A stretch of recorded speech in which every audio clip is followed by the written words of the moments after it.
Շնորհակալություն ազգային ժողովի մեծարգո փոխնախագահ, արգելի գործընկերներ, սիրելի քաղաքացիներ, ուզում եմ նախ արձանագրել, որ ընդդիմությունը իր սովորության համաձայն փախավ դահլիճից, ինչպես սովորաբար անում է իր պաթետիկ տեքստերը արտաբերելուց ու կամ արագ-արագ արտասանելուց հետո, ու անցնեմ արդեն բունյութին։ Սերժ Սարգսյանի թիմակիցները այստեղ այս ամբիոնից ըստ երևույթին խիստ զարմացած էին, որ հնարավոր է լինել երկրի վարչապետ եւ չօգտագործել օրինակ թմրանյութեր։ Ես վստահ եմ, որ Սերժ Սարգսյանի թիմակիցները շատ խիստ կզարմանան, եթե իմանան, որ հնարավոր է լինել երկրի ղեկավար ու ահռելի կարողություններ տանուլ չտալ տարատեսակ խաղատներում։ Վստահ եմ, շատ խիստ կզարմանան այդ ամեն ինչը իմանալով, բայց ամեն դեպքում բարի զարմանք եմ մաղթում նրանց։ Ինչևէ, բայց ես մի ուրիշ բանի եմ ուզում խոսամ, ուրիշ բանի մասին եմ ուզում խոսամ, մի յուրատեսակ լկտիության, որը վերջին շրջանում պարբերաբար դրսևորվում է ընդդիմադիր ֆեյքերի հիմնականում, բայց այսօր արդեն դրսևորվեց նաև ընդդիմադիր падգամավորների կողմից, ու այս լկտիությունը ներողություն եմ խնդրում, բայց ես անպատասխան թողնել չեմ պատրաստվում։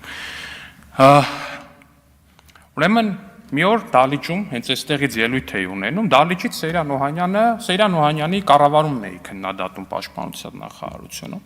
Սեյրան Օհանյանը տեղից հետևյալն ասում է, կարող է մի հատ էլ ասես, որ բանակը քեզ ներքնաշոր չի տվել։ Ասում եմ, պարոն Օհանյան, այդ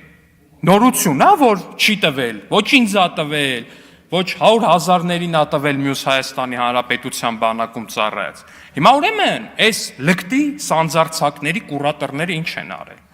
Բռնել են, սա սարքել են սենց մի հատ քաղաքական խոսույթ, որով իրանց արևին թիրախավորում են ինձ։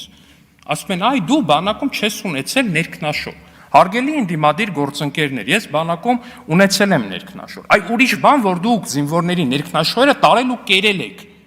Փոխաբերական իմաստով եք կերել, բայց դուք ներքնաշոր ուտողների իշխանություն եք եղել, որտեվ դուք զինվորներից գողացել եք ներքնաշորը։ Ինձնից չէ 100,000-ավոր զինվորներից Հայաստանի Հանրապետությունում չի եղել զինվոր, որը ծառայի ու բանակում իրան հասանելիք, օրինակ Ծելնյաշկան կամ մյուս ներքնաշորը իրան տրամադրեն։ Խի չի եղել, որովհետև դուք դա տարել ու կերել եք։ Սերժ Սարգսյանի կառավարման տարիներին բանակում կերել են բանակից զինվորների ներքնաշորերը։ Հիմա եկել է իրանց լկտիությունը այն աստիճանի է, որ այդ ամեն ինչի միջով անցած զինվորներին ասեն կարա սենց իրանք են էլի որպես մեղադրանք են օգտագործում։ Հա, նասկի են կերել, այո, գուլպայել են կերել, զինվորի գուլպայել են կերել, ամեն ինչ կերել են, ինչ տեսել են, կերել են այս մարդիկ ու իրանց թվում է, որ իրանք այն աստիճանի լկտիացել են, որ կարան դա օգտագործեն որպես թիրախավորում դիմացինի։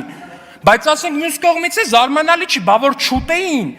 բա որ ներքնաշոր ու նասկի չուտեին զինվորի, այդ ոնց պտի այդ ասաբնյակները գցեին, այդ ոնց պտի գնային Բադեն-Բադեններում, կազինոներում կրվեին, այդ ոնց պտի ամեն անգամ իրանց կներեք 1000 ներողություն այս արտահայտության համար, իրանց քթի զապրավկի փողը ունենային, շնորհակալություն։